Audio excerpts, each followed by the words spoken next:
ಕುಡಿಯುವ ನೀರಿಗಾಗಿ ಆಗ್ರಹಿಸಿ ಗ್ರಾಮ ಪಂಚಾಯತ್ ಎದುರು ಪ್ರತಿಭಟನೆ. ಗ್ರಾಮ ಪಂಚಾಯತ್ ಎದುರು ಖಾಲಿ ಕೊಡಗಳನ್ನು ಇಟ್ಟು ಪ್ರತಿಭಟನೆ. ರಾಯಚೂರು ಜಿಲ್ಲೆಯ ಲಿಂಗಸಗೂರು ತಾಲೂಕಿನ ಸರ್ಜಾಪುರ ಗ್ರಾಮದಲ್ಲಿ ನೀರಿಗಾಗಿ ಹಾಹಾಕಾರ. ದಶಕ ಕಳೆದರೂ ಕುಡಿಯುವ ನೀರಿಗೆ ಶಾಶ್ವತ ಪರಿಹಾರ ಕಂಡುಕೊಳ್ಳದ ಆಡಳಿತ ವರ್ಗ. ಸರ್ಜಾಪುರ ಗ್ರಾಮ ಪಂಚಾಯಿತಿಗೆ ಬೀಗ ಜಡಿದು ಪ್ರತಿಭಟಿಸಿದ ಸ್ಥಳೀಯರು. ಕಸ ವಿಲೇವಾರಿ ವಾಹನಕ್ಕೆ ಡೀಸೆಲ್ ಕೊರತೆ, ಮದ್ಯದ ಬಿಯರ್ ಬಾಟಲ್ಗಳಿಂದ ತುಂಬಿದ ಸರ್ಕಾರಿ ವಾಹನ. ಪಿಡಿಒ ಹಾಗೂ ತಾಲೂಕಾ ಆಡಳಿತದ ವಿರುದ್ಧ ಸಾರ್ವಜನಿಕರ ಆಕ್ರೋಶ. ಅಧಿಕಾರಿಗಳ ಬೇಜವಾಬ್ದಾರಿತನಕ್ಕೆ ಹಿಡಿಶಾಪ ಹಾಕ್ತಿರುವ ಜನರು. ನೀರಿನ ಸಮಸ್ಯೆ, ಮೂಲಭೂತ ಸೌಲಭ್ಯಗಳನ್ನು ಒದಗಿಸಬೇಕೆಂದು ಆಗ್ರಹ. ಸಮಸ್ಯೆಗಳು ಇತ್ಯರ್ಥವಾಗದೇ ಇದ್ದಲ್ಲಿ ರಾಯಚೂರು ಲಿಂಗಸಗೂರು ಮುಖ್ಯ ರಸ್ತೆ ಬಂದ್ ಮಾಡಿ ಹೋರಾಟ. ಗದಗ ನಂಬರ್ 1 ನ್ಯೂಸ್ ವರದಿ.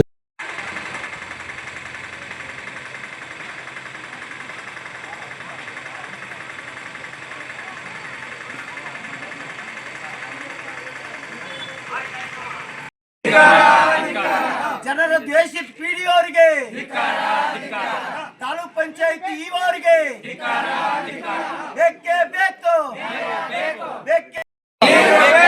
ಕನಿಷ್ಠ ನೀರು ಕೊಡದ ಅಧಿಕಾರಿಗಳಿಗೆ, ಹಿರಿಯರು ನೀರು ಕೊಡಲು ಕನಿಷ್ಠ ಮೂಲಭೂತ ಸೌಕರ್ಯವನ್ನು ಕೊಡದ ತಾಲೂಕು ಆಡಳಿತಕ್ಕೆ ಧಿಕ್ಕಾರ. ಪಂಚಾಯತಿ ಅಭಿವೃದ್ಧಿ ಅಧಿಕಾರಿಗಳಿಗೆ, ಜನರ ಸಮಸ್ಯೆಯನ್ನೇ ಬಂಡವಾಳ ಮಾಡಿಕೊಂಡಿರುವ ಅಧಿಕಾರಿಗಳಿಗೆ ಬೇಕೇ ಬೇಕು.